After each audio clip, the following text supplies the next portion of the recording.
হঠাৎ করে দেখে বুড়ি বিরাট বড় গাঠুরি মাথায় করে যাচ্ছি কোথায়, দেখে বলি বুড়ি মা এত বড় গাঠুরি মাথায় করে কোথায় যাও গো মা শুনি।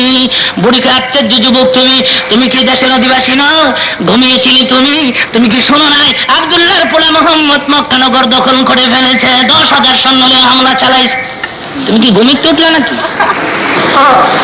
নবী আমার ডেকে বলে বুড়ি মা আব্দুল্লাহর পোলাকে জীবনে কোনোদিন দেখছনি?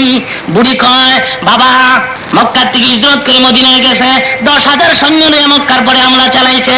মক্কার সাথে সাথে লোকেরা আব্দুল্লাহর পোলার বয়ে পাহাড়ির গুহায় আশ্রয় নেয়, বাপদাদার ধর্মের পরে চুনকালি মারছে।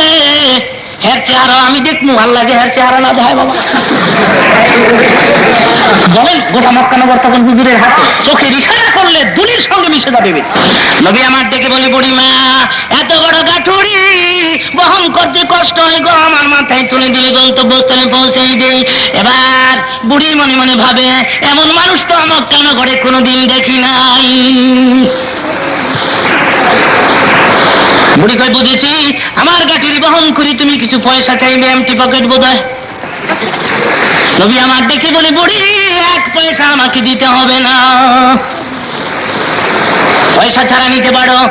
এবার সাধারণ বৃদ্ধা মহিলার গাঠুরি রাহমাতুল লিল আলামিনের মাথা। বুড়ি আগে আগে যায়, হুজুর পেছনে পেছনে যান। পরে গুহার কিনারে যায় বুড়ি ডাক দিছে তোরা কারা রে? আব্দুল্লাহর পোলার ভয়ে আমি পাহাড়ির গুহায় আশ্রয় নিতে আসছি। একজন গুহার ভেতর থেকে বের হয়ে ডেকে বলে বুড়ি গো যে মোহাম্মদের ভয়ে করতাল্লাম, এ মোহাম্মদের মাথায় গাঠুরি দিয়ে কোন সাহসে পাহাড়ের গুহায় দাঁড়াইবি? বুড়ি আর চোখে পানি রাখতে পারে না, বুড়ির গাল বেয়ে বেয়ে পানির ফোঁটাগুলো ঝর্ণার মতো ঝরে পড়ছে। বুড়ি কাঁদে, একবার নবীর সুন্দর মুখের দিকে তাকায়, আবার পাহাড়ের গুহার ভেতরে তাকায়, কান্দে আর কয় পাহাড়ের গুহার ভেতরে কারা রে? আয় বের হয়ে আয়। এটাই যদি সত্যিকার মুহাম্মদুর রাসূলুল্লাহ সাল্লাল্লাহু আলাইহি সাল্লাম হয়ে থাকে, খোদার কসম এই মানুষ কোনদিন মানুষ মারতে পারে না, এই মানুষ কোনদিন মানুষের ক্ষতি করতে পারে না। বাবা গো আগে কেন তোমার পরিচয়টুকু আমার কাছে দিলালা? আমি কি বেয়াদবি করতাম? আমার গাঠুরিকে তোমার মাথায় তুলে দিতাম।